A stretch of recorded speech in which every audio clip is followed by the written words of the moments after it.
Olá, corredores e corredoras, sejam muito bem-vindos a mais um episódio do podcast Quilômetro 41, o podcast do corredor amador. Eu sou o André Moraes, sou médico corredor e estou aqui com Murilo Groschitz, treinador de corrida e corredor, e hoje a gente vai fazer mais um daqueles episódios para você aplicar no seu treino, para você ampliar o seu conhecimento, para você entender mais sobre treinamento de corrida.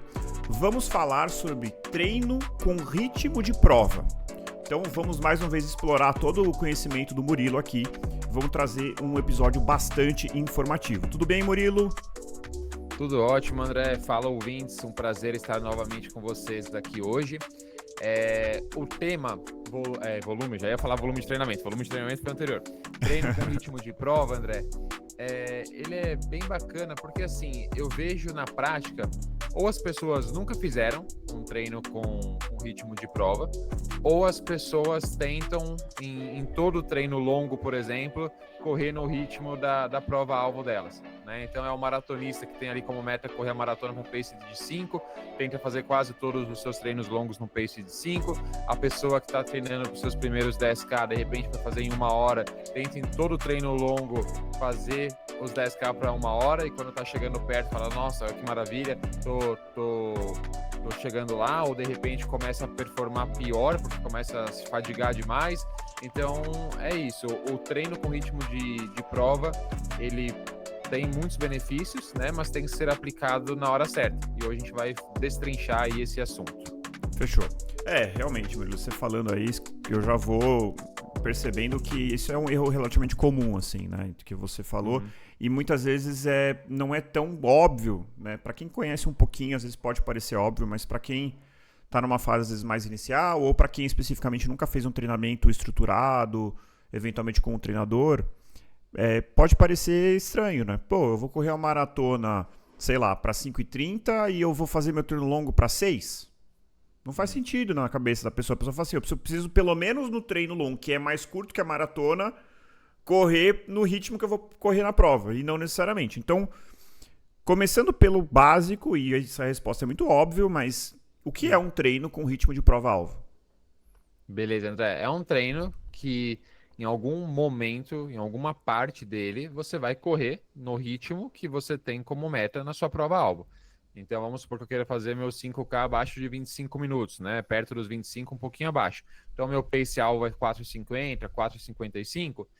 Então, em algum momento do meu treino, e aí a gente vai falar das N configurações que esse treino pode ter, a gente vai correr nesse pace, para Perfeito. simular esse ritmo. Perfeito. E é isso aí que você falou, de novo, pode parecer óbvio, né? Mas assim, a pessoa já vai começar a falar assim, não, treino em ritmo de prova-alvo, eu vou pegar e vou fazer o meu treino inteiro no ritmo de prova-alvo. Não, na verdade, geralmente você tem trechos de ritmo de prova-alvo, né? E é exatamente isso que você falou. Uma coisa que é interessante, Murilo, é que tem muitas coisas que dá para tirar desse treino. Né? Eu mesmo aqui já estou pensando em algumas, mas então qual é o intuito, aonde a gente quer chegar quando você inclui numa planilha um treino em ritmo de prova-alvo? Perfeito. André, a gente quer que a pessoa se habitue a correr no ritmo da prova-alvo dela. Então, que ela tenha essa experiência, que ela entenda qual que é a percepção de esforço de se correr nesse ritmo. Isso ajuda para que no dia da prova ela não erre na sua estratégia, né? Ali por conta daquele clima de prova, aquele ânimo inicial, aquela sensação que a gente já falou N vezes aqui, de se sentir muito bem num começo de prova, Quase super euforia, disposto, né? a euforia, por conta do período de polimento, você está com a energia lá em cima, então você já sabe qual que é a percepção de esforço de correr naquele ritmo de prova. Faz com que o seu corpo também melhore a mecânica de corrida, a economia de corrida, consequentemente, correndo naquela velocidade. Porque as primeiras vezes que você vai correr num pace X ali, que você tem como objetivo na prova, seu corpo ainda está entendendo o que é aquele pace, você está se adaptando a ele. Então, adaptações mecânicas, né, e que repercutem em melhoras na economia de corrida também são esperadas por conta disso. Né? E aí também você pode ter uma certa sensação de conforto psicológico, porque você testando no seu treino um ritmo que você quer fazer na sua prova-alvo, você também fala, opa, Que legal, eu consigo, eu já estou entendendo. Eu já consegui fazer, vamos por 4 vezes de 1 quilômetro no ritmo que eu quero para os meus 5 quilômetros. Já entendi como que é, sei que eu consigo manter esse pace, é difícil, mas eu consigo. Então isso te Uhum. dá uma certa segurança, uma certa confiança para o dia da sua corrida. Murilo, isso que você está falando acho que é muito importante, que assim, eu percebo que uma das coisas que separam assim o corredor iniciante do corredor intermediário e o corredor que já tem uma experiência um pouquinho maior Uhum. é justamente a capacidade de desenvolver mais do que assim o que é correr para o pace X ou pace Y, é entender mais ou menos o tipo de força que você faz em cada uma das distâncias. Então, por Uhum. exemplo, eu que me considero um corredor intermediário, eu sei mais ou menos o que é a sensação de correr para 5K, né?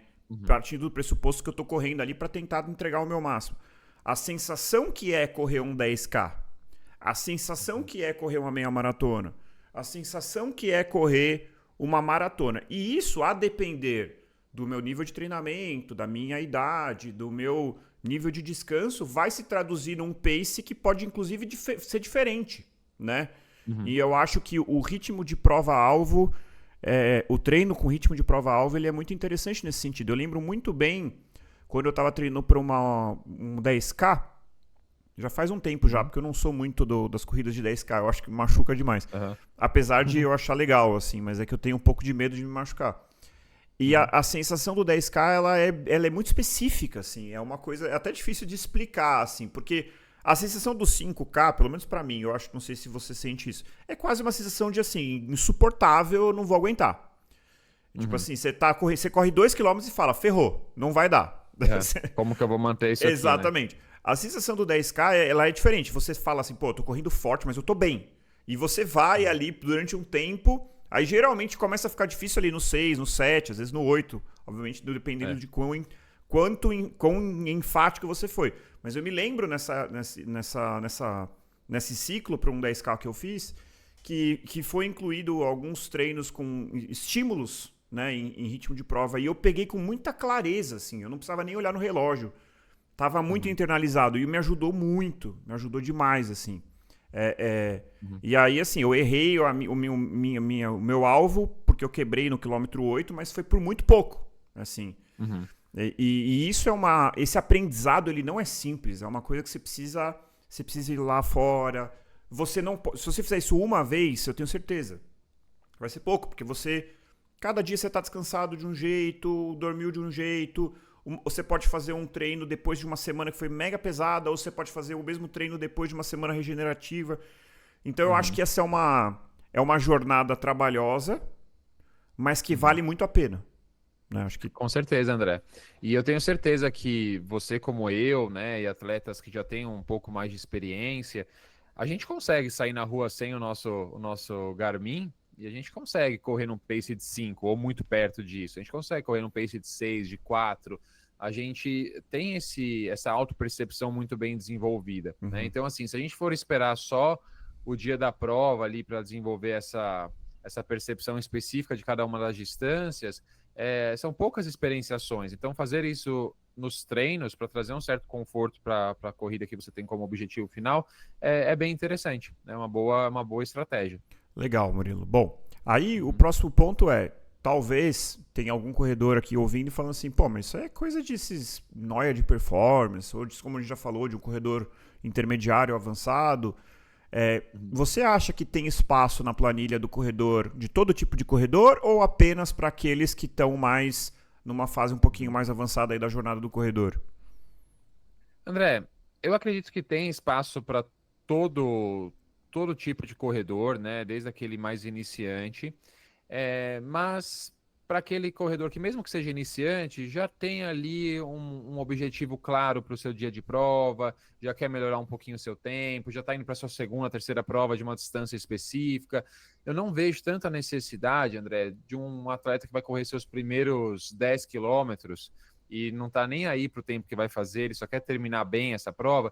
Não vejo tanta necessidade dele fazer um treino com ritmo de prova. Uhum. Ele pode fazer? Pode, É. mas não há necessidade. né? Vamos trabalhar outras características antes, vamos trabalhar características mais generalistas, trabalhar a questão da resistência à acidose com os tempo runs, intervalados limiar de lactato, vamos trabalhar potência aeróbica, vamos fazer alguns treinos mais clássicos antes e vamos deixar o treino com ritmo de prova um pouco mais para frente. Quando ele já tiver feito sua primeira, segunda, talvez até a terceira prova de 10K, e aí ele já está pensando, não, agora eu já tenho muito claro que eu quero melhorar o meu tempo, que eu quero buscar fazer essa prova no meu limite. Então, aí eu acho que é mais interessante, né? Então, eu acho que para atletas intermediários e avançados é quase que um requisito, né? Eu acho que uma boa estratégia ali de treinamento, um bom planejamento de ciclo de treinamento vai incluir numa fase mais final os treinos específicos, né, com ritmo de prova, mas para atletas iniciantes não é necessário, não é tão necessário assim, principalmente se a pessoa não tiver ali um comprometimento tão grande com o seu tempo final e não estiver ligando tanto para isso. Não, eu acho importante também, Murilo, para complementar, a gente entender que corredor é esse. Porque tem muitos perfis diferentes. Você, como treinador, você deve saber isso. Tem aquele cara que é iniciante, mas é aquela pessoa que é mais aguerrida, que quer, porque quer já no seu primeiro 10K tentar chegar muito perto do seu limite, enfim. Ou que tem uma aptidão acima da média, apesar de ser iniciante. Isso acontece muito, né? A pessoa ela é iniciante, mas ela já tem uma aptidão que às vezes ela nem sabia. Né? Ou, eventualmente, uma pessoa que já tem isso, já faz, inclusive, um pouco com alguma das perguntas que a gente vai falar na frente. Uma pessoa que tem, às vezes, um pouco mais de tendência de lesão. Querendo ou não, né? Quando a gente está falando de ritmo de prova, sempre a gente está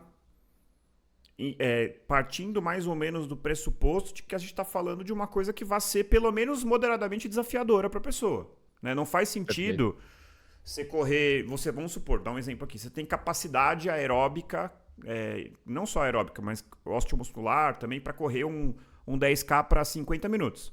Não faz sentido você ir lá e correr para 1h20. Né? Vai parecer uma caminhada para você. Então você está falando, na verdade, que se o cara tem capacidade de correr para 50, talvez ele não precise no primeiro já cravar 50. Talvez ele possa correr ali para 55. Falar, pô, corri e foi ok, acho que dá para fazer mais rápido. Por que eu estou falando tudo isso? Ao você se colocar com treinos com ritmo de prova, você está correndo o risco ali de se colocar perto do seu limite. E, consequentemente, você está... Sempre que você está perto do seu limite, você está flertando ali com a possibilidade de uma lesão, com a possibilidade de um desconforto, com a possibilidade de um treino ficar muito desconfortável. E, às vezes, para o corredor iniciante, isso pode ser um pouco amedrontador. Né? Então... Perfeito. Eu acho muito isso. É isso, André. E você mencionou essa questão de que o treino em ritmo de prova ele vai ser pelo menos moderado, né? E faz muito sentido o que você falou, André, porque assim, quem já nos acompanha aqui há um tempo vai falar lá vai o Murilo, o André falar de novo da regra dos 80-20, né? Falar de ritmo de treino, né? Zonas de intensidade, etc. Quando a gente fala, André, em provas deixa eu mudar a frase. Quando a gente fala em qualquer distância, 5, 10, 21 ou 42 quilômetros, a gente tem esforços, né? Claro, desde que a pessoa faça aquela prova perto do seu máximo, né? Do seu limite, claro, aquela pessoa que faz descontraída ali, faz num pace leve, uma intensidade leve para ela, a gente não está falando desse tipo de pessoa. Mas a pessoa que vai fazer ali a prova perto do seu máximo, André, maratona, você já corre acima do seu primeiro limiar ventilatório. Né, você já suporta um pouco acima do seu primeiro limiar ventilatório.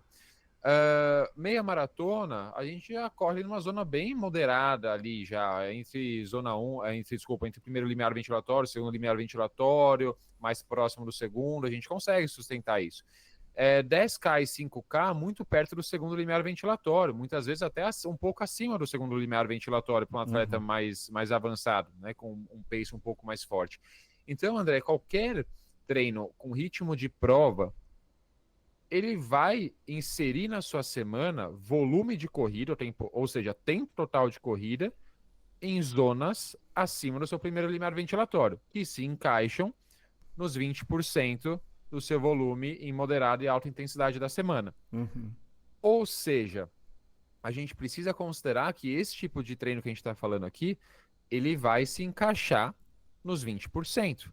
Uhum. Então, tem que tomar cuidado com isso, porque aquele Perfeito. atleta que está fazendo treinos intervalados já, por exemplo, de potência aeróbica na sua semana e alguns tempo runs também, ele vai começar a inserir um treino em ritmo de prova. Opa, peraí, será que eu não estou fazendo muito treino, então, em mais moderada e alta intensidade? Eu não tenho que reduzir um pouquinho dos outros tipos de intervalados, fartleks, etc., para poder inserir esse treino com segurança? E Uhum. aí uma outra questão também, que a gente falou no nosso episódio sobre volume de treino. O volume de treino, ou seja, o tempo total de corrida na semana, ele é importante porque ele te dá uma margem maior para trabalhar em moderada e alta intensidade.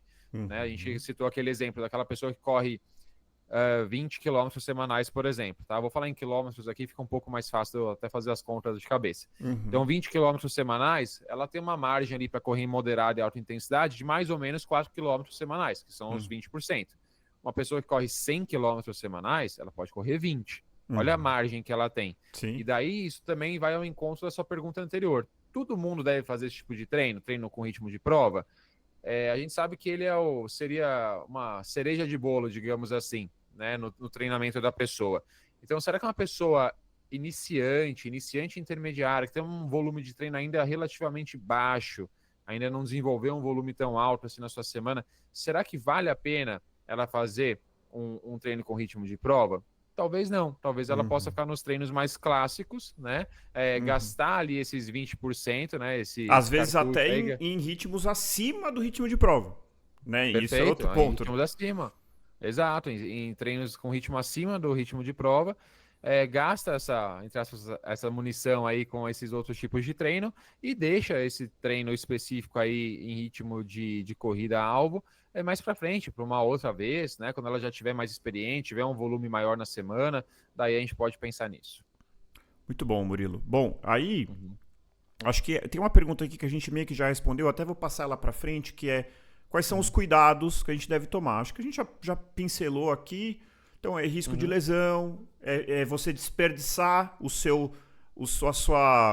seus créditos de moderada e alta intensidade, tudo com isso e deixar de fazer as outras coisas. Tem algum outro uhum, cuidado que você poderia botar aqui? Talvez eu colocasse aqui o aspecto mental, né? Às vezes, isso é uma uhum, coisa engraçada que eu já vivi em alguns momentos, né? Às vezes você tá treinando para fazer, sei lá, uma coisa que eu já tentei e em provas oficiais ainda não consegui, que é a meia maratona abaixo de 1 hora e meia. Às vezes uhum, você coloca lá um treino com ritmo de prova e você fala, cara, meu Deus do céu, como é que eu vou correr 21 para 4:15, né? E você fica naquele aham, gera uma ansiedade. Então, às vezes para uma pessoa que tem são perfis diferentes, né? Tem aquele uhum, corredor que gosta de sofrer, tem aquele corredor que só de olhar a planilha já fica assustado. Então acho que o uhum. risco aí às vezes pode ficar muito estressante do ponto de vista psicológico, do ponto de vista emocional. Às vezes a pessoa pode até perder um pouquinho do encanto ali pelo treinamento. Então acho que isso aí seria um risco Uhum. importante. Que a Concordo, gente. André. É bem interessante esse ponto, né? Lá no começo a gente falou que defendeu, digamos assim, esse tipo de treino porque geraria ali uma experiência, né, nesse pace, a pessoa tiraria um pouco do estresse psicológico, mas o contrário também pode acontecer, né? A Exato. gente até falou naquele episódio sobre saúde mental, né? A gente falou que às vezes a corrida pode gerar até estresse, pode Exato. ter o efeito contrário em algumas pessoas, né? Então, talvez essa cobrança excessiva sobre o ritmo, sobre o pace, sobre a performance e muitas vezes antes da hora, né? Pode ser ruim para algumas pessoas, né?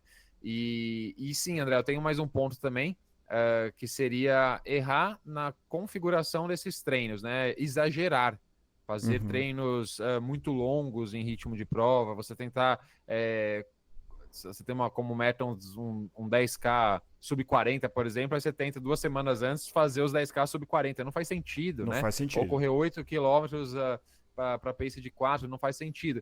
E aí até uma história curiosa, né? Porque aqui no podcast a gente não tem vergonha de falar dos nossos erros, né? Então, há muitos anos ainda não tinha o conhecimento que eu tenho hoje sobre corrida. Claro que ainda tenho muito a aprender, mas na época era bem escasso o meu conhecimento. Eu estava treinando para uma meia maratona e a meta, curiosamente, era a mesma que a sua, né? Que você mencionou não ter batido ainda 1 hora e 30 na meia, eu também não bati.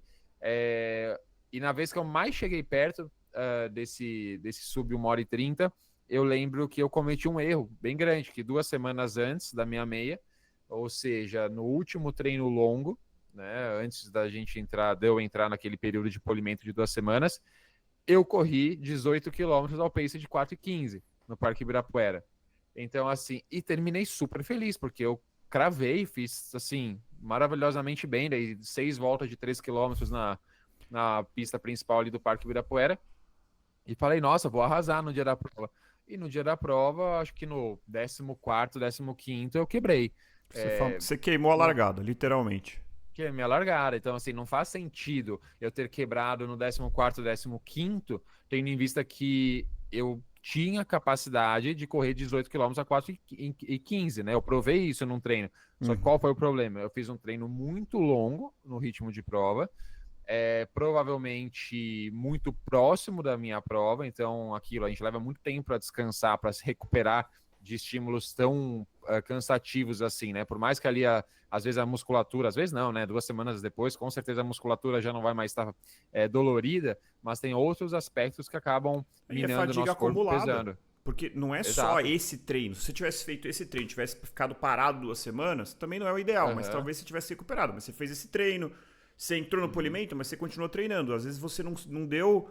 Às vezes essa percepção tem aquelas coisas assim da fadiga, ela pode ser óbvia. Por exemplo, hoje eu que fiz musculação ontem, acordei com dor muscular. Você fala, tô com dor muscular, obviamente eu não tô totalmente recuperado. Mas às vezes acontece que é engraçado que você fez um treino um pouquinho mais intenso e você fala, nossa, eu tô bem. Aí você vai correr, quando chega no quilômetro 5, você fala, nossa, minha frequência cardíaca tá um pouquinho mais alta. Tô sofrendo aqui pra correr num pace que normalmente pra mim é mais tranquilo. O que será que tá acontecendo? Fadiga acumulada, e isso às vezes passa despercebido, né? E isso às vezes pode botar uma É isso. minhoca na cabeça, especialmente pra provas mais longas, aquela coisa da maratona, você fala assim, nossa, tá tão difícil, eu ainda tô no quilômetro 15. Tá tão difícil, ainda falta uma meia maratona, né? Sendo que não quero causar o terror aqui pros nossos ouvintes, mas o normal da maratona é você passar a meia e falar, nossa, eu tô muito bem. Esse é o normal. Sim. Se você estiver fazendo o treinamento certo, a estratégia certa, é você passar na meia e falar, tá tudo bem. Por enquanto tá tudo bem. A coisa vai apertar lá no 30. Então, Se assim, você passar na meia já com a perna pesada, uma sensação de esforço já muito alto, provavelmente, exatamente. com quase 100% de certeza, você vai quebrar nessa prova. Exatamente. Achar no 28º, 30º quilômetro, seu pace vai começar a cair drasticamente. Exatamente. Boa.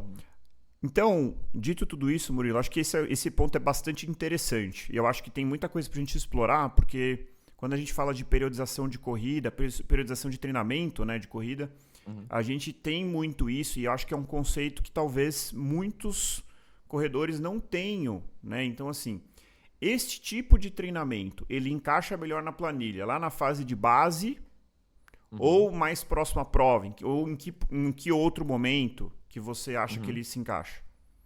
Perfeito, André. Ele se encaixa mais no período final de preparação de um atleta, tá? Então, quando a gente fala em periodização, as fases iniciais a gente chama de uma fase mais generalista, né? A gente vai trabalhar diferentes características, como a gente já mencionou aqui, por exemplo, no episódio de treino intervalado. A gente vai trabalhar capacidade aeróbica, a gente vai trabalhar, agora falando dos treinos intervalados, a gente vai trabalhar resistência à acidose, que eu já mencionei no começo do episódio, com os intervalados de limiar de lactato, tempo ano. A gente vai treinar, vai fazer os fartleks, vai fazer capacidade, potência aeróbica, potência anaeróbica para provas mais curtas. A gente vai trabalhar diferentes características, né? Várias delas ao longo desse período mais generalista, né? A gente vai passar por várias fases ao longo desse período generalista.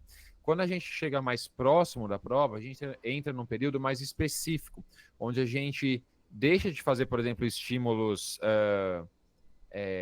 mais acima do segundo limiar ventilatório, né, muito próximos do segundo limiar algumas vezes, e a gente começa a ser mais específico naquilo que a gente tem como objetivo para a prova. E daí que entra, em muitos casos, nos atletas que isso faz sentido, entram os treinos em ritmo de prova. Então a gente fala em mais ou menos 4 a 8 semanas no máximo, caso seja um ciclo mais longo, de 5, 6 meses, dependendo da prova. Então, de 4 a 8 semanas antes da nossa prova, a gente começa a fazer alguns treinos em ritmo de prova, que podem ser treinos longos com ritmo de prova, podem ser intervalados ao longo da semana, a gente pode ter N configurações. É, aquela coisa, né, Murilo? Até não vou lembrar onde que eu ouvi isso, mas eu lembro que foi num podcast gringo, o cara falando que treinador da equipe olímpica de algum país aí falou assim, período de base, eu coloco o cara que corre 1.500, o cara que corre 5.000, o cara que corre meia, o cara que corre maratona para fazer o mesmo treino. Vai fazer tiro na rampa, vai fazer salto, vai fazer tiro de 400, e você fala assim, nossa, mas não faz o menor sentido. O cara vai correr maratona e tá fazendo tiro de 200 metros na rampa. Ele tá estimulando ali a adaptação neuromuscular, tá até a parte anaeróbica, que lá na frente vai pegar, não vai fazer o menor sentido, mas aí quando você pega na fase de treinamento específico, o cara dos 100 metros está fazendo outras coisas e o maratonista está fazendo treino longo e tudo mais. Então, acho que isso é um ponto importante, né? Porque a pior coisa que pode acontecer é alguém falar, então ótimo, então eu quero correr uma maratona ano que vem, eu vou começar a fazer treinos no ritmo da maratona que eu vou correr ano que vem, né? Não costuma ser uma boa estratégia, né? Sim, com certeza, André. E assim, no começo mesmo assim de um ciclo, o período bem de base mesmo, o comecinho, é muito isso, né? A gente desenvolver capacidade aeróbica, a gente aumentar o volume de treinos do corredor, da corredora, a gente treinar, que nem você mencionou ali, treinos em subida, desenvolver capacidade neuromuscular, desenvolver força específica, tudo isso vai dar sustentação, vai dar base, né? Por isso o nome do período, para que a gente possa depois fazer os treinos intervalados com melhor qualidade, para que depois a gente faça o treino com ritmo de prova. Então é muito importante, né? Porque não adianta nada a gente não ter essa base bem desenvolvida, porque depois a gente não tem ali um volume significativo, né? Os nossos 20% ali da semana não vai ser um volume significativo, né? Para a gente poder fazer diferentes treinos intervalados. Então é muito importante que haja esse período que a gente desenvolva essas características antes da gente pensar em treinos mais específicos como o que a gente está mencionando aqui. Boa, Murilo. Bom, e quais são as principais variações desse tipo de treino? A gente como o intervalado, a gente tem vários tipos, né? Tem um episódio sobre treino intervalado, que aliás ficou muito bom, e a gente cita lá vários exemplos, né, do que é um treino intervalado, como que a gente pode fazer variação aí do treino com ritmo de prova? Perfeito, André. São várias formas, tá? Basicamente, a gente pode fazer um treino longo, tá? Um treino longo que no meio do treino longo, por exemplo, a gente vai lá e faz um bloco no ritmo da nossa prova-alvo. Então, por exemplo, eu estou treinando para uma maratona. Então, eu tenho um treino ali, vamos supor aqui, de 24 quilômetros para fazer, que geralmente eu faria na minha baixa intensidade, né? Seria um treino usual longo. Mas ao invés de fazer dessa forma, eu faço, por exemplo, 7 quilômetros iniciais e 7 quilômetros finais no ritmo tranquilo, e os 10 quilômetros centrais do meu treino eu faço no ritmo que eu tenho como meta para minha maratona, tá? Então esse seria um exemplo clássico de um treino longo com bloco. Isso, treino longo blocado, né? O clássico treino longo blocado. Perfeito.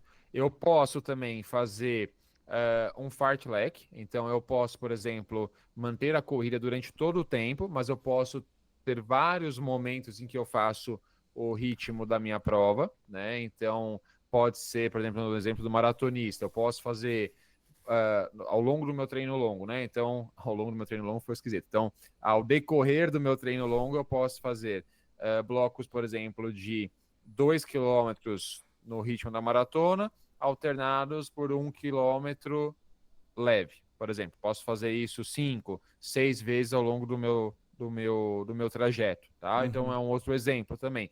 Então eu posso, por exemplo, usar essa estratégia do fartlek inicialmente, depois migrar para o blocado, depois eu migro para um bloco central com uma maior duração, para que o atleta tenha essa adaptação.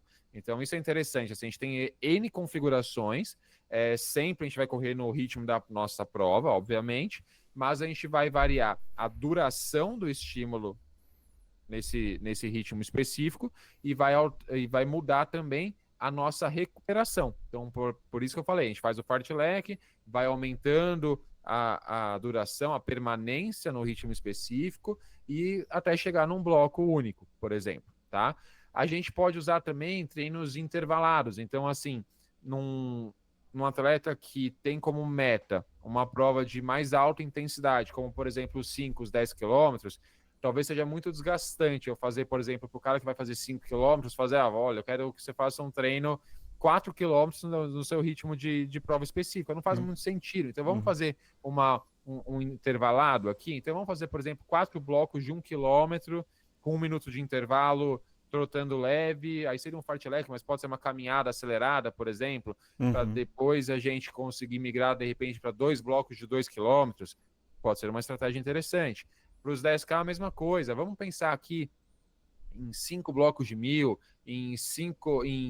em 4 blocos de 1 milha. A gente pode pensar em N configurações. Então, a gente tem o fartlek, a gente tem o treino longo blocado, a gente tem os intervalados.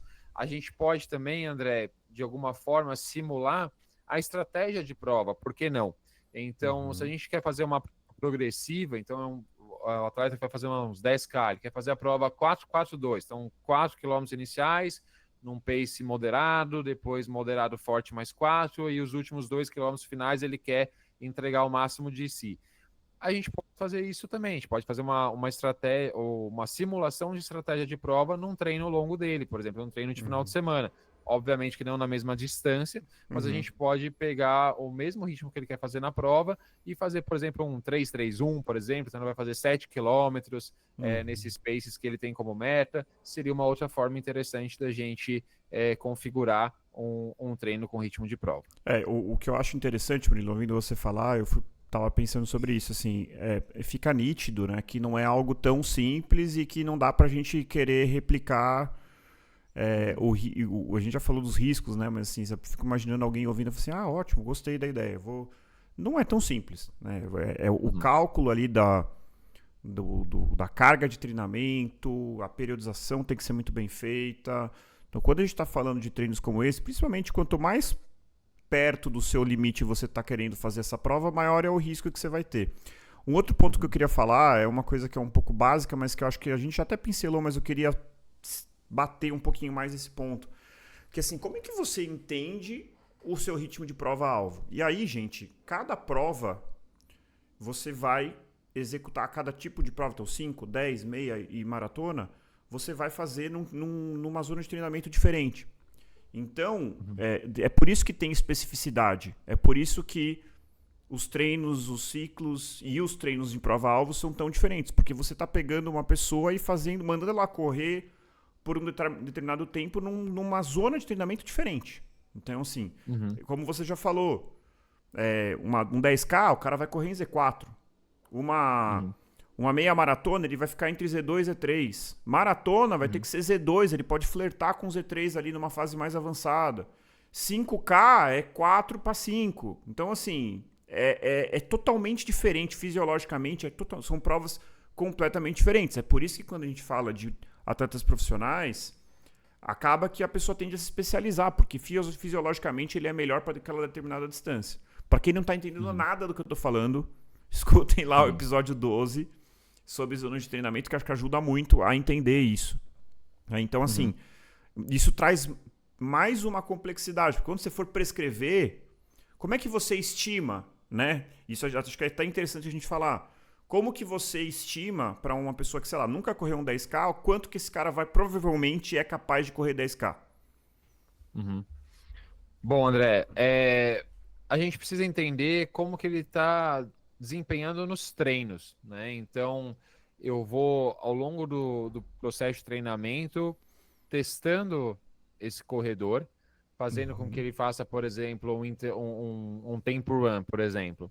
Então, eu vou propor para que ele corra 15 minutos num pace de 4:30, por exemplo. Tá? Então, já estamos falando de um atleta já mais intermediário avançado aí no pace. Então, 4:30 por quilômetro durante 15 minutos. Se ele performar bem, se ele conseguir sustentar esse ritmo, né? E depois eu vou lá, dou um outro tempo run um pouco mais duradouro para ele, um pouco mais longo, de repente 18, 20 minutos, ele continua conseguindo entregar, legal. Então, talvez a gente possa trabalhar algo próximo desse pace para a prova de 10 quilômetros dele. Agora, se não, ele não consegue sustentar, então talvez 4:30 seja um pace muito forte para os 10K. Então, testando essa corredora ao longo dos treinos, eu posso ter uma estimativa do que ele pode entregar no dia da sua corrida. Outra forma muito interessante, André, são testes, né? Testes de campo. Então, a gente pode aplicar um teste de 3 quilômetros, que a gente pega depois o resultado e a gente aplica algumas calculadoras, tem N calculadoras de performance, assim, que a gente coloca o resultado, essa calculadora nos estima quais são os ritmos que esse atleta conseguiria impor em diferentes distâncias, quais são as zonas de treinamento dele. Então, essas calculadoras ajudam muito, existem várias calculadoras com N metodologias, então você se basear em uma delas que você goste mais e você, a partir disso, você tem uma estimativa melhor também da capacidade que esse atleta tem de performance nas distâncias. O padrão ouro, um teste ergoespirométrico, né, nos daria ainda mais certeza do que ele pode entregar, né, numa prova de diferentes distâncias. Então, são várias formas, né, mas a gente pode basicamente testar a performance em treinos, a gente pode aplicar testes de campo ou realizar um teste laboratorial como um teste ergoespirométrico. Perfeito. E por fim, você pode usar, na ausência de coisas melhores, você pode usar o preditor do seu relógio, que está longe de ser perfeito, mas também não é uma porcaria, né? Eu acho assim, eu vejo muita gente assim, meio que metendo pau, isso aqui é uma porcaria. Cara, ele te dá ali uma margem. O que você não pode é tomar aquilo ali como assim, nossa, eu vou seguir isso aqui cegamente. Não, ele não é capaz, tem 1000 variáveis, tem as variáveis climáticas, tem a variável de se você teve um evento, pegou uma doença na véspera da maratona, se você dormiu bem na véspera, se você teve um aspecto mental, né, ou enfim, tem 1000 variáveis. Mas ele não é tão ruim assim, pelo menos eu falo por minha experiência. Ele sempre erra por alguns minutos, assim. Não é uma coisa absurda. É claro que quanto maior a distância, pior ele é. Porque tem mais efeito para outras variáveis. Assim, mas ele tem ali uma capacidade de fazer uma previsão, assim, pelo menos se você se nortear minimamente. Ele leva muito em conta aspectos, digamos assim... a palavra certa não seria fisiológicos, porque outra coisa que eu vou falar também é fisiológico, mas ele leva muito aspectos do seu VO2 máximo, né, a sua frequência cardíaca máxima, etc. É isso que ele vai levar em consideração para fazer essas estimativas, né? E por isso que em provas mais longas, que entram em jogo outras variáveis, como, por exemplo, a sua termorregulação, suplementação, né? Sua capacidade, por exemplo, de reter glicogênio, né? Você está suplementando carboidrato, não está? Entram outras variáveis em jogo que o relógio não consegue muito bem estimar, né? Por isso que a margem de erro ela acaba sendo menor. E aí, André, eu vou puxar o gancho aqui para uma reflexão que eu gostaria de fazer, né? Que a gente está falando, treino com ritmo de prova, né? E uma reflexão a respeito de como mensurar, né, ou determinar qual seria um objetivo, né, numa prova-alvo, né? Então, a gente sempre falou, a gente gravou um episódio falando sobre a importância da gente quantificar, né, objetivos, metas viáveis, né? Então, não adianta nada, você acabou de fazer ali no seu limite uma meia maratona, de repente, por 1h45, e você já na sua próxima meia maratona, você já quer fazer 1h30. Essas diferenças tão grandes em performance, a gente vê acontecer, principalmente atletas iniciantes, né?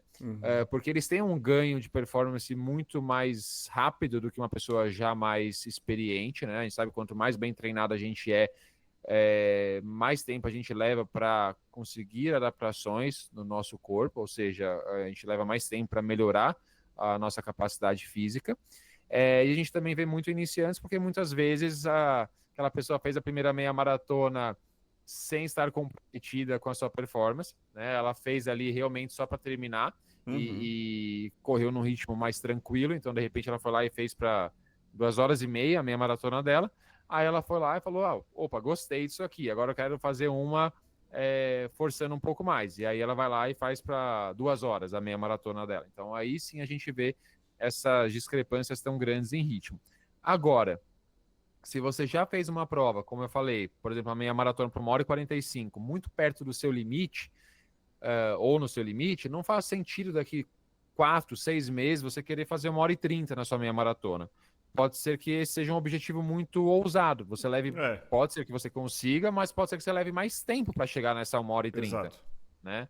Então, coloque objetivos mais realistas, né? Que façam com que a chance de você alcançar esse objetivo seja maior. E um outro cuidado muito importante aqui, André, é o seguinte: para a gente quantificar ritmos de treino, vamos supor que a metodologia que esteja sendo utilizada seja a mensuração de zonas de intensidade a partir de resultados em provas, tá? Que acaba sendo uma forma bem usual, né? E bem prática de ser realizada no dia a dia. Então não adianta nada você usar para quantificar a sua zona de treinamento, e daí, por exemplo, entra em jogo para quantificar seu ritmo, seu treino com ritmo de prova, etc. Não adianta nada você utilizar o futuro, né? Então, por exemplo, eu quero fazer minha meia maratona por 1h30, mas a minha prova passada foi 1h35, por exemplo. Eu não posso me basear nessa minha meta, então eu quero fazer 1h30 para quantificar a minha zona de treinamento, porque essa não é a minha realidade atual. A minha capacidade física não é essa. Eu quero chegar lá. Uhum. Então eu vou mensurar minha zona de treinamento a partir do meu resultado anterior, 1h35. E aí, a partir dessa zona de treinamento, eu vou treinar, vou tentar melhorar minha capacidade física para conseguir fazer minha prova para 1h30. Aí, eu até falei uma coisa errada, né? Obviamente que no treino com ritmo de prova, aí sim é hora de testar. Por isso que isso acontece mais para frente Isso. no ciclo de treinamento, no final da Perfeito. periodização. Eu já passei pelas adaptações esperadas e agora é hora de eu testar. É hora de eu ser mais específico e testar se o Murilo de agora já está pronto para correr para 1h30. Essa é a Inclusive, hora você de pode testar. até que ter que mudar o plano, né? A depender do que você está Perfeito. vendo no treino. Não adianta. Isso eu já falei algumas vezes, eu não quero ser repetitivo, mas é porque eu vejo muitas pessoas falando isso. Ah, chegou lá na hora e eu lembrei da minha mãe. Cara, você vai conseguir fazer e você pode até ter a capacidade física e não fazer, porque você amarelou, desidratou, passou mal na véspera, isso pode até acontecer. Mas se você não tem capacidade física, se você não tem adaptação cardiovascular, cardiorrespiratória, osteomuscular, você não vai fazer. Ah, mas eu... Não vai. Não vai. Então, assim, a superação, ela tem um limite, né? Então, assim, eu tô imaginando aqui um cara que tá justamente assim, eu quero correr uma meia maratona para 1h30. E aí, num treino num longo blocado, ele tem que fazer, sei lá, tô falando um número hipotético aqui, ele tem que fazer 8K para ritmo de prova. E ele quebra. Cara, se você não conseguir fazer 8, não vai ser porque você vai pensar na sua mãe, você não vai fazer 21. Entendeu? Não vai. Ah, não vai. Não sei se você concorda. E aí, às vezes, é mais inteligente. Então, assim, na verdade, a gente está desmascarando aqui mais um papel do treino em ritmo de prova, que é avaliar se aquele seu objetivo ele faz sentido ou não, né? Perfeito. Muito bem colocado, André. Eu não tinha pensado nesse ponto e realmente ele pode ser ali tanto um reforço de que você é capaz, mas pode ser também uma forma de te mostrar que você precisa mudar a sua estratégia, né? E eu concordo Exatamente. plenamente, André. Se você tem como meta ali fazer 4h15, né, que seria a busca pelo sub 1h30 ali na meia, e você tem que fazer um blocado de 8 quilômetros e você não consegue, peraí, vamos primeiro analisar se tinha alguma coisa muito errada. Então, essa pessoa estava doente, essa pessoa, de repente, virou à noite, trabalhou demais no dia anterior, alguma coisa saiu muito errado, comeu alguma coisa diferente no café da manhã e estava com piriri, alguma coisa assim, beleza, então vamos tentar de novo. Agora, se não, se a pessoa estava na sua máxima capacidade ali, ela não conseguiu, então esquece, né? Assim como, por exemplo, o teste de campo que eu gosto bastante de aplicar com os meus alunos, que é o teste 3 quilômetros. Poxa, se aquele indivíduo ele tem ali 43 minutos para os 10K, por exemplo, ele quer buscar o sub 40 minutos. e faltando um mês para a prova, eu aplico um teste de 3 km e ele entrega, de repente, 12,20, por exemplo, dá um pace de 4,7, poxa, então Não vai rolar. talvez não vai Não vai rolar, rolar. entendeu? Não A vai gente tem rolar. um mês pela frente, Não e vai desse um rolar. A mês, não uma ser que o semana é cara. polimento. Eu vou Não cravar vai. aqui que não vai rolar. A não ser que o cara ou não tenha entregado tudo no teste de 3 km. Acho que o teste de 3 km, vou falar uma coisa aqui que eu posso tá. Como ele é muito curto, você corre o risco ou de sair muito forte e quebrar, e aí não dá pra utilizar. Porque se você quebra no quilômetro 1, vamos supor, eu teria. Vou dar um exemplo aqui. Eu teria capacidade de fazer um teste. Vamos ver se você concorda. Isso não tenho. É uma impressão que eu tenho, uma opinião, né? E aí você pode me dizer como treinador se eu tô falando besteira ou não. Vou fazer meu teste de 3 km. Aí eu tinha um teste de 3 km que eu tinha feito, sei lá, para 3,50 de ritmo médio, né? 3,50 minutos por quilômetro. E aí eu falo, não, eu tô muito bem, hoje eu vou fazer o melhor teste de 3 km da minha vida. Aí eu faço o primeiro para 3,20. E aí no segundo eu quebro e faço para 5 e 5,30. Você concorda que esse teste de 3 km tem que ser jogado no lixo?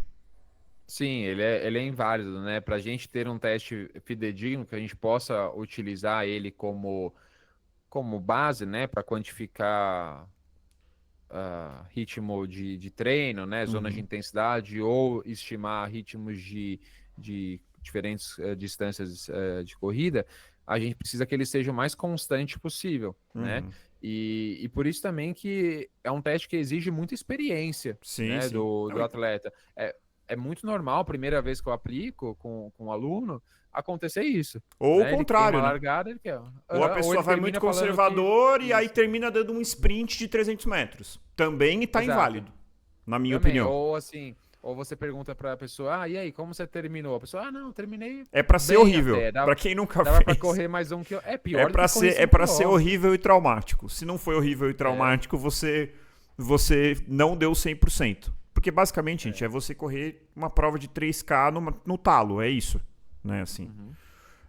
Geralmente a sensação é, você chegou no 1.800 mais ou menos, 2, você já tá quase chorando já de dor. Assim, você já não sabe como você vai sustentar aquilo. É muito desconfortável. Horrível, eu acho que eu diria, inclusive, Murilo, que eu acho que o grande desafio do teste de 3 km, eu acho que é esse. Exige do... A gente tá mudando do tema aqui, né, um pouco, mas, enfim, acho que a discussão tá válida.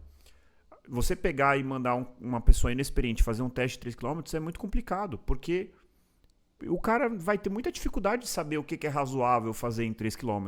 É aí que entra.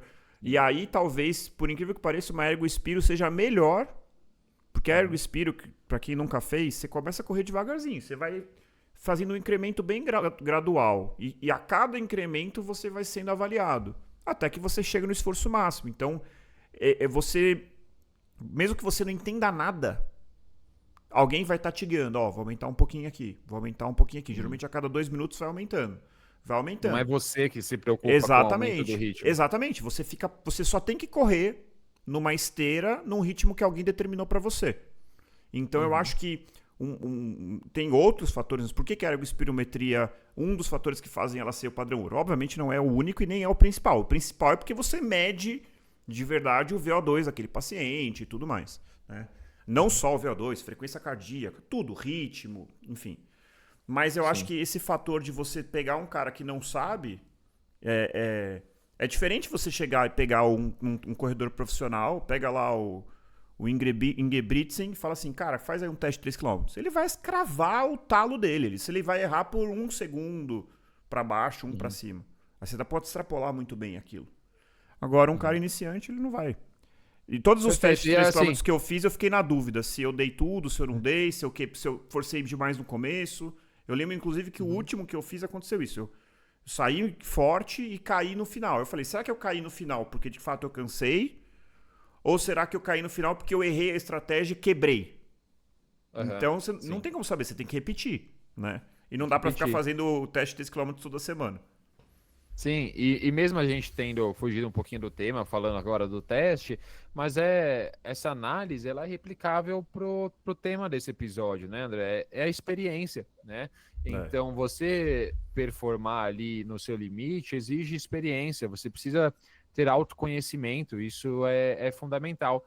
E o treino com ritmo de prova te ajuda, né? Te ajuda a entender a sua capacidade, te ajuda a perceber aquele esforço, né? Entender qual que é a percepção que você tem correndo num pace X, Y ou Z, faz com que o seu corpo se acostume, né? E é isso, é replicar isso inúmeras vezes e você até você conseguir realmente terminar uma prova e falar assim, não, entreguei o meu máximo aqui, né? Então Boa. isso leva muito tempo, né? Aquilo, corrida não combina com pressa, a gente precisa ter paciência, calma, Exato. e o processo leva bastante tempo. A consistência supera a intensidade quase sempre, e não só na corrida, em quase tudo. Antes da gente partir para os exemplos práticos aqui, Murilo, eu vou convidar a todos que estiverem acompanhando pelo YouTube a curtir o vídeo, se inscrevam no canal. Eu vou pedir aqui quase que um pelo amor de Deus, que a gente tem muito mais ouvintes do que inscritos no canal, e isso é uma métrica importantíssima. Para quem não sabe, gente, eu vou fazer um apelo aqui um pouco mais dramático para os nossos ouvintes. O YouTube tem várias coisas que são destravadas a partir de um determinado número de inscritos. Então, opções de monetização, opções de áreas de membros. Enquanto a gente não bate essas métricas, a gente vamos dizer assim, a gente é não monetizável pelo YouTube. Então, se você gosta do que a gente faz aqui, está assistindo pelo YouTube, clica, faz o joinha no vídeo e já se inscreve no canal. Além disso, quem acompanha pelo Spotify, não se esqueça de seguir a gente, não se esqueça de avaliar o episódio e principalmente compartilhar o podcast com aquele seu amigo corredor que você sabe que gosta de corrida, que está entrando nesse mundo agora ou já é um viciado na corrida. Acho que a gente tenta fazer um conteúdo que vai pegar esse público de uma forma mais ampla, né? Tanto o iniciante quanto o corredor avançado que quer se aprofundar no conhecimento. E também não deixe de acompanhar a gente no Instagram, onde a gente leva conteúdos inéditos que vão além desse podcast. A gente tem sempre vídeos curtos, a gente tem chamadas, a gente tem aberto caixinhas de perguntas para episódios que vão se chamar Quilômetro 41 Responde. Então a gente tem muito assim, a gente tem percebido, e eu não quero me alongar aqui, mas já estou me alongando, a gente tem percebido que os nossos ouvintes, o que eles querem é tirar dúvidas, pegar coisas práticas que eles possam aplicar na jornada de corredor deles, corredores dos mais diferentes níveis. Então assim, segue a gente lá no Instagram, e quando a gente colocar o story de perguntas, manda a pergunta pra gente, ou a gente pode responder pelo próprio stories, ou a gente pode responder aqui no podcast num episódio específico. E por fim, para aquelas pessoas que realmente gostam do que a gente faz aqui, não se esqueçam, nós temos o nosso Apoia-se. O Quilômetro 41 é um projeto completamente independente. Infelizmente, não temos patrocinadores por enquanto.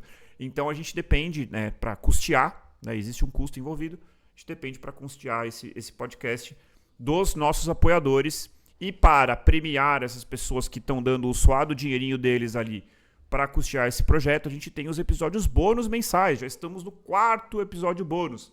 Episódio bônus de julho, que foi justamente o resultado, a experiência do Murilo na Maratona de Florianópolis, onde ele contou tudo, os perrengues, as coisas boas, os percalços, as alegrias, as dores de correr a segunda maratona dele. Então vale muito a pena virar apoiador para conferir esse episódio.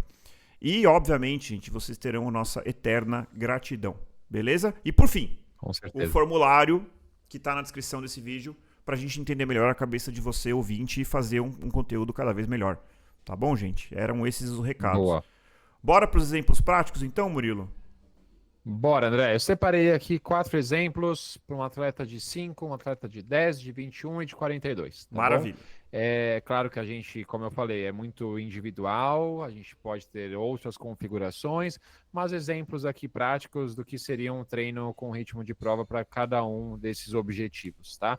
Perfeito. Então, vamos começar com 5 quilômetros, tá? Então, Maravilha. o atleta já está lá no final da sua preparação, a gente vai fazer um teste para ver como ele está suportando aquele pace alvo dele. É um treino de 8 a 10 estímulos de 400 metros no ritmo alvo dele, com 100 metros de intervalo trotando leve, tá? Num jogging aí, tá? Então, esse seria um treino clássico para o 5K. Tá? Legal. É um treino desafiador, difícil, 100 metros passa super rápido ali, né? o fato de você manter ali um trote leve propositalmente para você não ter uma completa recuperação, né? Então você não deixa a sua frequência cardíaca baixar tanto assim, para você já ir para o próximo estímulo com uma certa fadiga residual do estímulo anterior, né? Esse acúmulo de fadiga ao longo do treino é algo esperado, né? Praticamente em todos os treinos ali em ritmo de prova-alvo, é algo esperado, é algo que a gente busca. Então, esse seria um exemplo clássico aí para os 5K. Para os 10 quilômetros, André... Repete para mim, Murilo. São 8 estímulos de... 8 a 10 estímulos de 400 metros por 100 metros de intervalo. Tá? Então, são blocos de 500 metros, você faz 400 forte e 100 metros leve. Tá? Bem leve. Legal. Não, com certeza, assim, em 100 metros vai dar o quê? Não dá, vai dar 1 minuto. Se a depender do menos. Isso, 40 segundos, 45 exatamente. segundos. Então, com certeza, você vai... Se você depois olhar no seu relógio, depois você vai ver que a sua frequência cardíaca vai fazer assim. Para quem não tá ouvindo, tipo... Sobe, desce um pouquinho, mas não volta no patamar anterior. Sobe mais, volta um pouquinho, não volta no patamar anterior. Então, assim, vai ser um treino bem desafiador aí. E se a gente traçar uma curva reta ali de frequência cardíaca, ela é ascendente, né? Ao longo do treino, é esperado que a sua frequência cardíaca vá subindo ao longo dos estímulos. Então, se no primeiro você fez a 150 batimentos por minuto, nos últimos você está correndo a 170, 180 tranquilamente. Né? Se você fizer 10 estímulos, você vai fazer 4 quilômetros e você perceber que a sua frequência está flat... Cara, fique confiante porque você está indo aí com uma grande chance de fazer cravar ali o seu RP, talvez até se superar, né? Não sei se o Murilo concorda. Sim, é isso, com certeza. Perfeito. Maravilha. Vamos pro próximo. Boa. E a gente tá... Eu ia citar mais uma coisa aqui que eu ia... Não, esquece. Bola para frente. 10 quilômetros. 10 quilômetros, um treino clássico seriam 5 vezes de 1,5 km ou até 1 milha, dá 1,6 km, com pace alvo e 1 minuto de intervalo. Né? Então, esse eu já fiz. Mais de terrível. Intervalo. É um treino pancada, puxado, né? Bem desconfortável. Né? O que nos mostra, né, André? Agora, só puxando um gancho também, fora do tema, mas curiosidade, o quanto o período de polimento é importante, né? Porque quando a gente faz um treino desse ali, faltando de repente 1 mês para sua prova de 10 quilômetros, você fala, meu Deus, como que eu vou aguentar esse ritmo? Eu acabei de fazer 1,5 km, 1 milha para esse pace, como que eu vou aguentar isso durante os 10 quilômetros? E aí que vem a mágica do período de polimento, né? Por isso que é muito importante e fica a dica aí, né? O conselho, né? Não se desespere com esses treinos, porque eles são puxados, mas o período de polimento está aí exatamente para fazer com que você chegue no seu pico de treinamento de performance no dia da sua corrida. Perfeito, mas eu me lembro perfeitamente de um treino, não sei se é exatamente isso, mas foi muito parecido com esse que eu fiz perto do meu último 10K, que já faz um tempo. E eu lembro que eu falei, putz, cara, vai ser difícil. E eu me lembro que assim... Foi muito difícil o treino com ritmo prova-alvo, mas no dia da prova, até o quilômetro 5, eu tava assim, nossa, vou arrebentar. E no final eu quebrei no quilômetro... Eu quebrei no 7, mais ou menos, aí caí um montão, aí no nono, sei lá, deu falta só 1 quilômetro, vai dar, esvazia o tanque, mas não consegui bater, eu acho que foi 40 e 40 segundos, alguma coisa assim. Então, assim... Eu senti exatamente isso. Eu senti que o treino foi muito foda. E aí eu melhorei. O polimento fez diferença, mas ainda faltou um pouquinho. Entendeu? Mas isso não é necessariamente uma derrota. Isso que é um ponto, assim. Não é que tá errado. Porque você não tem... isso é outro ponto, né, Murilo? Não dá pra pessoa também achar, por melhor que seja o treinador, por mais consciência que ele tenha, que ele vai cravar exatamente o quanto que ele vai fazer no dia, entendeu? Tem 1000 variáveis ali, né? E às vezes você não sabe quanto que você vai se recuperar no polimento, quão bom vai ser seu período de polimento. Então tem que tomar um pouco de cuidado também para não achar que é uma coisa assim de microsegundos também para estimar, né? Isso, excelente. E André, lembrei aqui o que eu ia falar e eu falei bola para frente porque eu tinha esquecido, mas lembrei. Agora puxando ali um gancho para uma coisa que a gente falou lá no começo, né? De quem deve fazer esse treino, né? E talvez atletas, então, intermediários e avançados, porque a gente tem um volume de treino um pouquinho maior. Então, só exemplificando, no treino que eu mencionei aqui para os 5 quilômetros, os 8 a 10 blocos de 400 metros, vamos supor que sejam 10 blocos, dá 4 quilômetros, tá? Isso faz com que, se a gente respeitar a regra dos 80-20, o volume semanal de treino dessa pessoa deve ser de pelo menos 20 quilômetros semanais. Então, talvez para alguém que esteja treinando 3 vezes na semana, correndo 5 quilômetros em cada um dos treinos aproximadamente, tem um volume ali de 15 quilômetros mais ou menos, é um treino muito puxado, é um treino que vai fazer com que essa pessoa extrapole os 20% em moderada e alta intensidade. No caso desse exemplo das 5 vezes aqui uma milha, por exemplo, nos 10K, são 8 quilômetros de parte principal aí de treino, fazendo com que o volume semanal dessa pessoa tenha que ser de pelo menos 40. Então, se pensar que essa pessoa talvez ainda tenha um outro treino intervalado na sua semana, isso faz com que o volume seja ainda maior semanal. Então, não faz sentido um treino desse, aí obviamente que a gente pode mudar a configuração dele, né, para de repente blocos mais curtos, menos, uma quantidade menor de repetições, porque não faz sentido, senão a gente erra aqui na mão, né? A gente exagera no volume em mais alta intensidade. E lembrando que a grande maioria dos corredores correm de 2 a 3 vezes por semana e menos de 30 quilômetros por semana. Isso é um dado que é importante a gente falar. Assim. Eu sei que tem gente que está ouvindo aqui que corre 100, né? Mas assim, a grande maioria dos corredores corre de 2 a 3 vezes por semana e menos de 30 quilômetros. Então, assim, eu diria que assim, a grande maioria está ali entre os 20 e 25, né? E isso não é ruim, isso não é demérito para ninguém. Eu só estou dizendo que é o dado. Então são treinos que muitas vezes não se encaixam por questões matemáticas na vida desse corredor médio. Exatamente. Boa. Vamos em frente. Vamos lá. Meia maratona, André. Treino clássico de meia aí. 3 blocos de 3 quilômetros no pace de meia, com intervalos de 1 quilômetro, tá? Então, vou fazer blocos de 4 quilômetros, 3 quilômetros no pace alvo, 1 quilômetro trotando leve para me recuperar, tá? 3 vezes esse treino. Nunca tá? É fácil, né? Todos que você falou até aí eu achei difícil. Todos são difíceis, todos são bem penosos. Um que é desafiador. Boa, e a maratona? A maratona, André, vou citar o exemplo clássico aqui de um treino blocado, como você usou a expressão, tá? Então, no meio de um treino longo, correr 10 quilômetros, por exemplo, no seu pace de maratona, tá? Seria um exemplo bem clássico, tá? Na maratona, André, tem uma outra estratégia que a gente pode utilizar, não só para maratona, para meia também, mas para maratona mais ainda. Uma pessoa já mais experiente, já fez algumas maratonas. A gente precisa de alguma forma. A maratona é muito desgastante, né? Então, um treino blocado desse, ele, por mais que o ritmo de maratona não seja tão intenso assim, pela duração total do seu treino longo, né? E pelo volume de treinos que você tem na semana, o treinamento ele é bem extenuante, né? Ele leva uma fadiga acumulada bem considerável, né? E até um dos motivos pelos quais a gente aumenta bastante o volume de treino na maratona, a gente aumenta muito a frequência de treino também, então o atleta vai correr 5, 6 vezes na semana, a gente quer que ele tenha essa fadiga acumulada, ele precisa sentir isso, porque ele precisa começar um treino com um certo nível de fadiga, porque é isso que ele vai encontrar na maratona, a gente precisa simular isso, precisa simular essa sensação de que a energia está acabando, né? Algo que ele vai se deparar ali no final de prova, né? Depois do 30º quilômetro.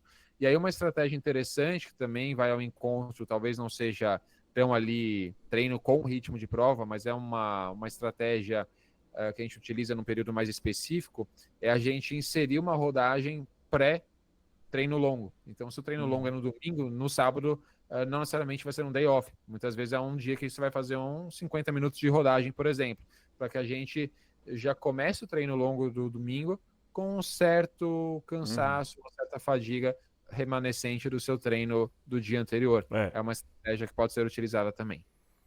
Isso é interessante, Murilo. Eu quero fazer uma ressalva aí sobre essa questão do treino blocado para maratona. Esse, especificamente, eu acho que é para quem é mais experiente. E aí, eu não sei se você vai concordar comigo, mas assim, uma coisa que eu aprendi com duras penas é que quando você está fazendo um treino longo, você já está se desafiando em relação ao volume. Né? Você já está se expondo a um exercício repetitivo, né? De longa duração, com estresse metabólico que vai se acumulando ao longo do treinamento. Então, assim, se você está fazendo o seu primeiro ciclo de maratona, se você, como eu, tem um histórico de lesão, não inventa moda no treino longo. Ele é o mais importante, né, pensando em maratona, e ele já é um desafio em termos de volume. Quando você começa a botar treinos longos blocados, você está colocando ali, obviamente, um possível benefício adicional, que é você simular o ritmo de prova, tudo que a gente já falou até aqui, mas você também está colocando um pouquinho de risco no sentido de... Cara, você vai se expor o seu corpo a volume e intensidade no mesmo dia. Então, tomem cuidado. É que nem quem é investidor vai entender. Se tem aquela ação ali que tem o potencial de triplicar de tamanho, porém, não é à toa que ela tem o potencial de triplicar de tamanho. É porque tem alguma coisa errada ali que, se der errado, ela pode ir a zero. Então, assim, dentro de uma carteira de investimentos estruturada, tudo bem. Você pode ir lá e colocar uma pequena parcela do seu patrimônio nesse papel.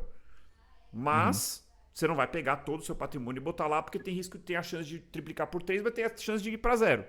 Então, assim, o exemplo aí é um paralelo meio nada a ver, mas que acho que explica. Então, toda vez que você está adicionando essas pimentas no seu treinamento, você está adicionando um pouquinho de risco de se machucar, de quebrar, de se fadigar, de se estressar. Então, entenda bem o momento de fazer isso. Exato.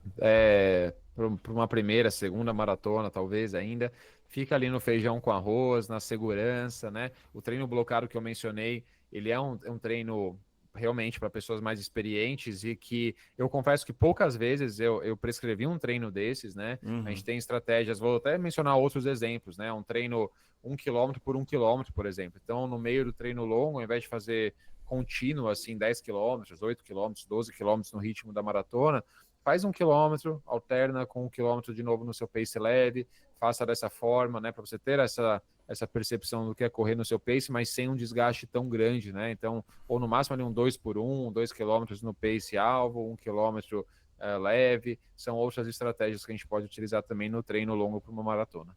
Muito bom, Murilo. Bom, acho que ficou bem rico aí o episódio. Quero agradecer mais uma vez aí a participação. Tem alguma consideração final? Não, acho que é isso, André. Acho que foi muito legal a gente fazer esse episódio em sequência do episódio sobre volume. Foi o último que nós fizemos, né? Então, volume de treino em sequência do treino com ritmo de prova-alvo. Uma coisa tem relação com a outra, né? Então, a gente fez essa consideração de que para fazer um treino dessa espécie, seria interessante você já ter um pouco mais de experiência, ter um volume um pouco maior. Da mesma forma, ambas as coisas vão ao encontro da performance, né? Então, se você busca saúde, qualidade de vida, como você muito bem explicou, né, no nosso último episódio, do ponto de vista até médico também, você não precisa, né, fazer ali um volume muito alto semanal.